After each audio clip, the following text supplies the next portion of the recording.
Gunnarsdóttir. Já, takk. Mér langar bara að bæta við fram á því sem Ari nefndi með frjó umræða. Þetta með kveikja á. Afsakið, ég alltaf að minna alla aðra á þetta, formaður. Í framhaldi af því sem Ari nefndi að frjó umræða ætti sér ekki stað á vitnaði John Elster, að frjó umræða myndi ekki eiga sér stað í of litlum hópum, að þá langar mér nú að benda á að sko með því fyrirkomulagi að við séum með 3 hópa þá erum við með allavega grunna stundatöflum sem að miða við að allir hóparnir séu að funda á sömu tímum 2 daga vikunar og það sé þá 1 dagur þar sem að við höfum möguleikan á að færa okkur á milli.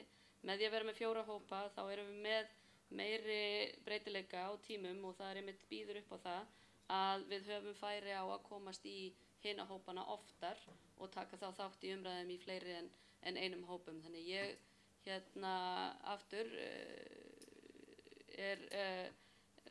vil að við íhugum aðeins lengur hversu margar nefndirnar eiga að vera en verði fyrri tillaga mín það felld að þá er ég með aðra það að nefndirnar verði 4.